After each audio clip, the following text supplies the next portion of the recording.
Aquaba guys, welcome to another video session with Asase Mama, cooking with Asase Mama. Today we have Natalie here, our guest, and she'll be cooking up some of her Spanish flair. So I'm going to introduce her and she'll be telling you what she's making. Hi everyone, today I'm going to be making a couple different things. The first thing I'll make is rice and beans, or as we would say, arroz y habichuelas. We'll make those two things together. And we're also going to make something called Pastellios. It's something you may have seen. Some people call them empanadas, but in Puerto Rico we call them Pastellios. We're going to be making those with chicken. So I'll show you how to do that and share some variety of what else you can add when you actually make them. Sounds good. Alright. Alright, so what's the first thing you're going to do? So we're going to start with the rice first. Okay. So what we'll do is we'll Turn it on? turn it on. Alright. Oh, this one. Alright. And you'll put it, as you're adding the ingredients, keep it on medium, not too low, not too high. Okay. What I usually do is I start with oil. Okay. I'll take the oil and add enough to cover just about the bottom of the pan. Okay. Now, what I'm using here, these are very specific rice cooking pans for us. They're called calderos. The brand is Musa. It's the only brand I've ever seen that sells them, but I'm sure there's others. You can get them. I got mine, believe it or not, at ShopRite. I didn't go anywhere special to get them, but they sell them on Amazon, or if there's other supermarkets nearby that sell pots, you can get them there too. Pronounce that again. Caldero. It's C-A-L-D-E-R-O. One more time. C-A-L-D-E-R-O. Caldero. Caldero. Yes. Oh, okay. There you go. All right. This what I'm gonna add next. This actually a friend of my mom made. This is called Sofrito. Sofrito. They do sell this. You can buy it in a jar, or you can buy it in the Goya freezer section. It smells so good. It's best homemade. They do have it just like anything else. You can buy it pre-made. But I like to have someone that knows how to make this make it, just because it makes the food taste that much better. I'm sure. Yeah. So I'll just need a spoon. Okay, that one's fine. I am the worst with giving instruction because I don't measure anything. Everything's to taste. Nor do I. Nor do I. So this, I just put a few spoons in. And this has been trial and error through the years of what it should taste like. So just a few spoons of that.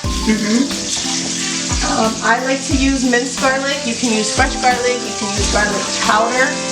But you know, be generous. Fine. And then a couple things: the packets of sazon and the tomato sauce. Perfect. So this is sazon. This does have flavor, but mostly we use it to give the rice the red color. Okay. So some people just use this. Okay. Some people just use this. Okay. I like the taste of it all together, so I use both. Alright. When in making rice, you only need one of these little packets. Just one? Just one. Okay. So I add that. I'll get that. I'll take it. Perfect. Just reuse the spoon. Put this in. And really, like I said, it is for a little bit of flavor, but it really is just to help with giving the rice that red color. Okay.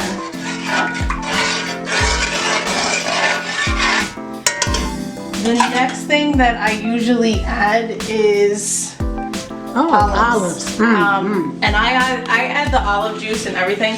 Be careful when you're buying olives that they don't have the seed inside. Oh. Because somebody eating them and doesn't know that. Yeah. Break a tooth. So, Yeah. I just put a few in. Like I said, I add some of the olive juice. And there's peppers in here. Just add a few. So you have this down to a science without measuring. Yeah. And it's just to taste with that. Some people don't like olives. You don't have to add olives. I love olives. But I add it because with the olive juice, It just gives it a little bit of extra taste. Okay. All right. And then next, I usually add the rice. Okay. There's different brands for Spanish rice. I learned how to cook Spanish rice using the Canilla brand. It's Goya, but it's an extra long grain. There's also there's a couple of different other ones. There's one that's just a straight Goya brand, but this is just how I learned. So depending on the rice, sometimes it's a little bit temperamental. So I always stick to this brand because this is what I know. Stick to what you know. That's right. Now, typically for rice, it is 1 cup of rice to 1 cup of water, and that absolutely does work. Because I didn't really measure anything out, I add the rice until I kind of think it's enough. Okay.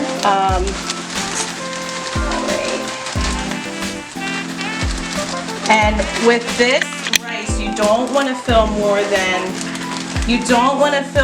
half the pot, because remember, rice expands. Okay. And if you do too much, it'll overflow. It'll take longer to cook. The heat won't kind of penetrate through. Wow. So you want to make sure you just keep it at half. Okay. At this point, I'll add water next. And then I do the beans last. The reason I do the beans last is because when you put them in at the very bottom, it's just hard to kind of get them all integrated into the rice. That makes sense. So what I'll do is here, I'll just kind of mix everything together, and be careful because this gets very hot. The handles are metal.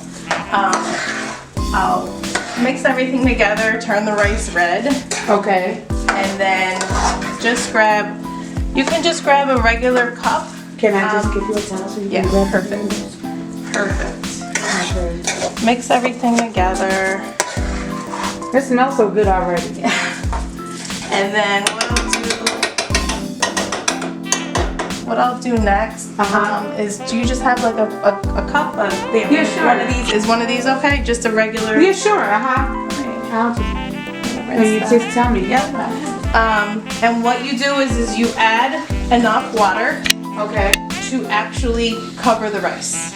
So if you use the 1 cup of rice to 1 cup of water method, it'll figure itself out. But because I didn't measure anything, so I'll probably need a couple of cups. A couple. Yeah, maybe another one. Sure. Yeah, another one should do it. Maybe 1.5. Okay. Because these are big cups. Yeah, they're probably like 12-ounce cups, maybe. I was going to say 16. Are they 16? I think because I'm a coffee drinker, it looks about 16. Yeah. So you just want to have enough to cover. Yeah, that's it. Not even a full cup, because there's still water in there. Okay. And I'll give you that. And then I'll add the beans, water and all. So the beans are in this like gravy, greasy looking thing. Yeah. Just make sure you get them all out. And I'm using red beans. You can use white beans. You can use pigeon beans. You can use black beans. Goya makes all kinds of different beans, so it's really preference of what you like. Do that. And then just mix it all together. Like this. Alright, now before I turn the heat up and put the lid on this, the last thing we want to do is add your all-purpose seasoning. This is adobo. This is a staple in every, I don't even want to say just Puerto Rican kitchen, in every Spanish kitchen.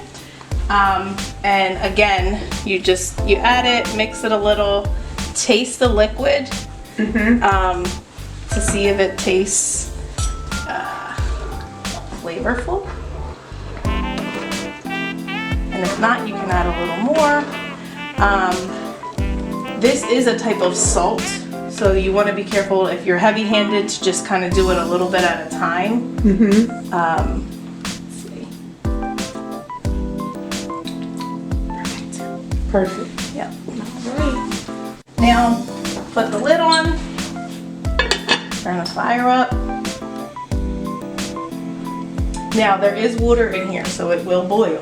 So you have to keep an eye on it. You might have to just play with the fire a little bit. Okay. As far as turning it down and turning it back up. But initially, to cook the rice, you want it up pretty high. I won't say high, like as far as the stove can go, but pretty close. Okay. Like for instance, you have numbers on here, so I would say like at a 7. At a 7. At a 7 out of 10. Okay. It's probably good. And you'll just let it cook. All right. All right, so the next thing we're gonna make are pastellios. Now, pastellios. So, as you can see, there's a theme here. We use Goya for just about everything. So, Goya sells a couple different ones. There's these. They come in a pack of 10. They're orangey looking. They also sell ones that are strictly for empanadas. They are like it looks like a white dough. They're discs like this, but they're white. Okay. I like these because I like how they cook when we're frying. So they come in a pack of 10. They're in the frozen section, so if the plan is to cook them, take them out in the morning. And just like you would take chicken out to let it defrost or meat. Do that in the morning. If not, like me, because I forgot, you can defrost them for no more than a minute, because then they get like hard to work with and they get sticky. Gotcha. So I, just defrost them to make it easier to work with. For pastellios, we're gonna do chicken and peppers today. I see. You got red, yellow, orange. At home sometimes I'll add potatoes. I'll add chopped up olives. The kids like pizza ones, so I'll do like different cheeses with a little bit of marinara. Those are less traditional. Yeah. You can also do beef and potatoes, ground meat. There's corned beef and potatoes you can put in here. We've done too. Like a hash. Like a hash. Okay. Exactly. So it's all up to you and what you want. So, but for today's purposes, I did cut up some peppers. I like using these little ones for a couple reasons. One, the discs are only but so big. They do sell larger ones that are a little bit larger, but I just happened to grab these. I use this so that I don't waste, because you know how sometimes you get a whole pepper and you don't really use the whole thing. This is true. But are these spicy? No, these are not spicy. Okay. So these are just your regular yellow, orange, and red peppers. Okay. That you can use to saute or anything like that. Oh, okay. So I will. If I was to see these in the market, I would assume that they're the spicy ones. Yeah. So these come actually. These actually come in a big pack. Okay. Like this, kind of all mixed. So we just take I always just cut the head off, take the middle, the seeds out. Okay. And just cut them small. And chop them up. Doesn't have to be anything special as long as they're small. Got you. So now we have our peppers cut up. So I just take this.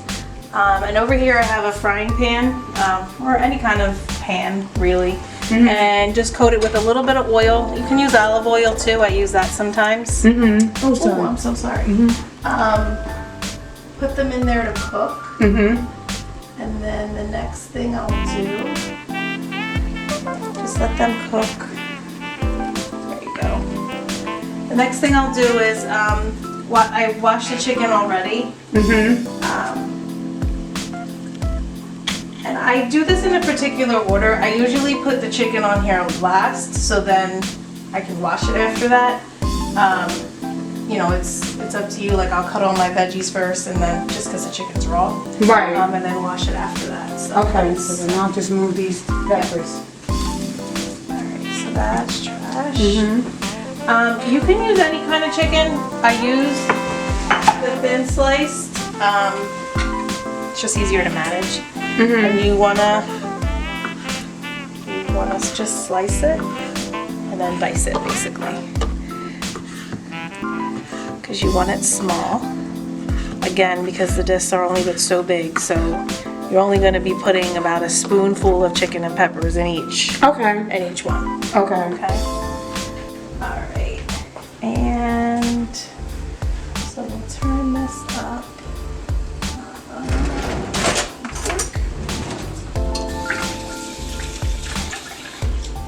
Alright, so these are cooking. We can turn this up a little bit.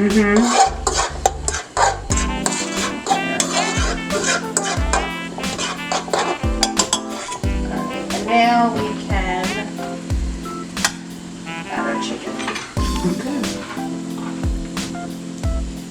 Take all this.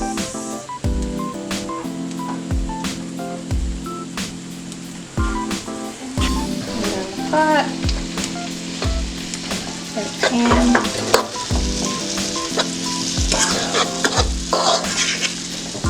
Alright, now comes the fun part. Now comes the seasoning. Now, again, you can add any seasoning you want, but here's what we do. Adobo. So make sure you season to cover most of the chicken. And you have, this is garlic pepper, but you can do garlic and pepper separate. I just find when seasoning chicken, this is just easier, especially when you're trying to do something quick. Right. And now you don't have to add sazon, but it'll give it that vibrant color while it's cooking. It'll add to the color that the peppers have added. And again, it's really just add a little extra pop.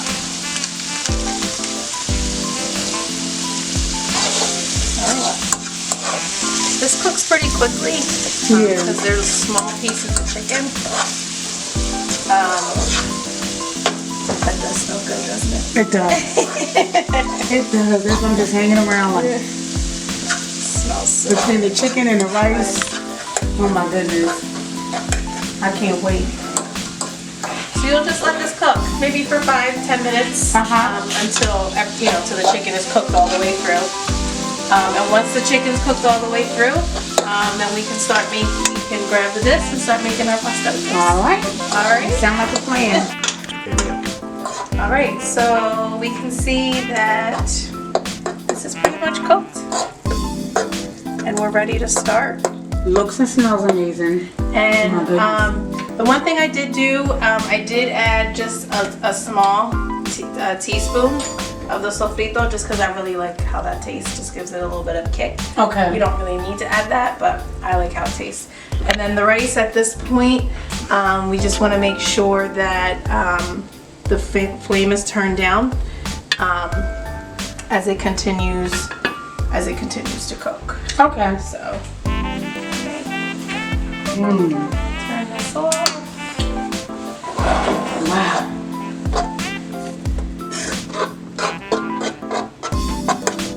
And you can see the coloring from the sazon seasonings, making it that orange color, and oh, it just smells.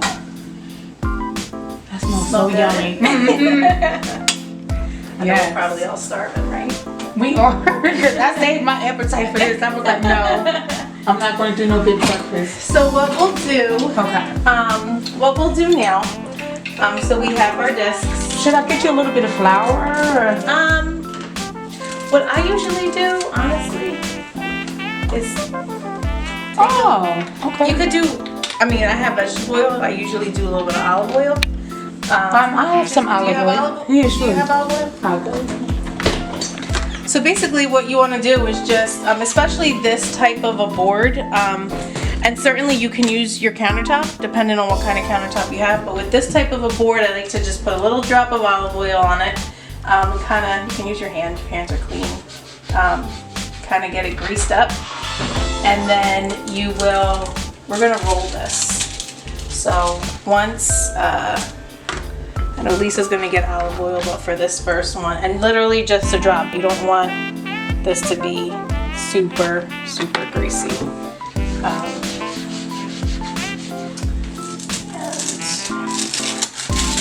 So you'll take this, and like you see, they're pretty small.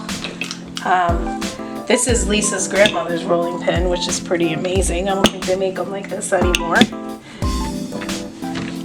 you'll roll it out.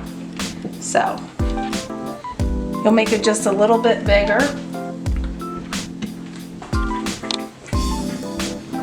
You will take just about maybe a little bit more than a spoonful. Chicken. And we will fold it. Fold it and press. You're going to fold this and press. Make sure it's completely closed. And we'll take a fork, a regular old fork. You don't need nothing fancy, y'all. And this is my favorite part. I used to love doing this when I was a kid.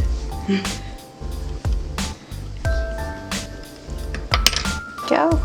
Turn it to the other side. Do it to the other side.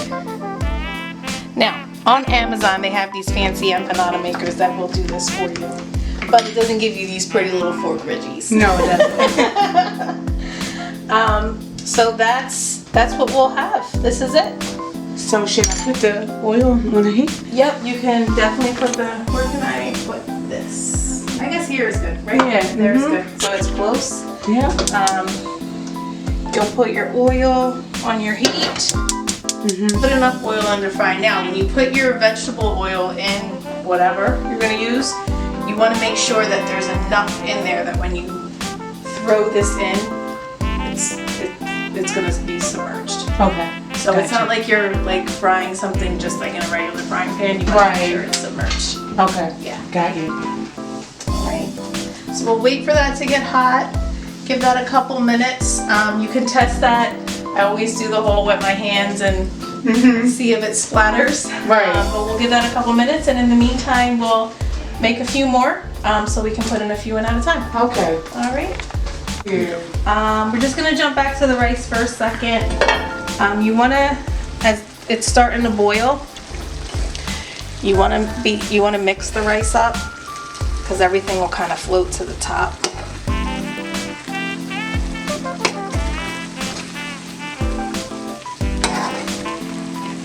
Okay. Alright, make sure it's all. The fluid is pretty much, or the water is pretty much gone. So at this point with this rice, you just put the lid back on and you let it cook. So it looks like our oil is just about ready. I just threw the first one in there, you guys can see.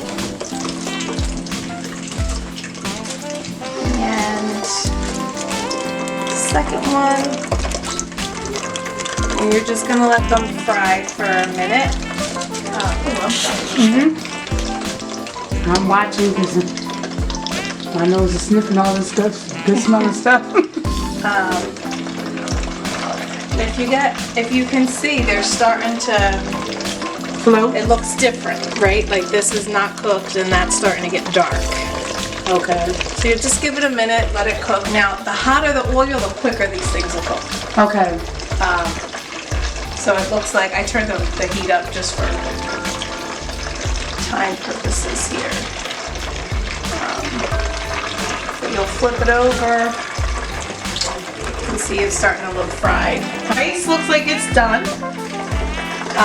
Keep it on low until you're ready to serve, so you can serve a nice hot plate of rice. Good to go. And these are almost fried up, and as you can see, they when they get looking like this, then it's okay to take them out. And then you let them cool a minute. And when you let them cool, they'll actually stiffen up. They'll actually get hard. And then just remind whoever's eating to be careful,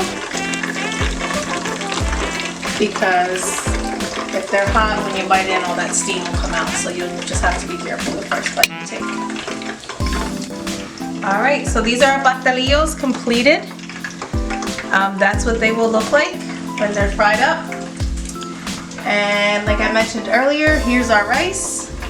Should be good to go.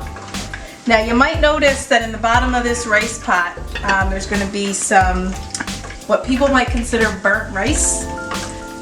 For us, that's the best part of the rice. It's like macaroni and cheese, the best part yes, of the burnt that part. burnt part. So Yes. it's called pegao. And that's like where all the flavor from the pot sits. And that's where the grease is. And that's just the best part. So it's an acquired taste. Not everybody likes that. But it's, you know, it will appear burnt to most people.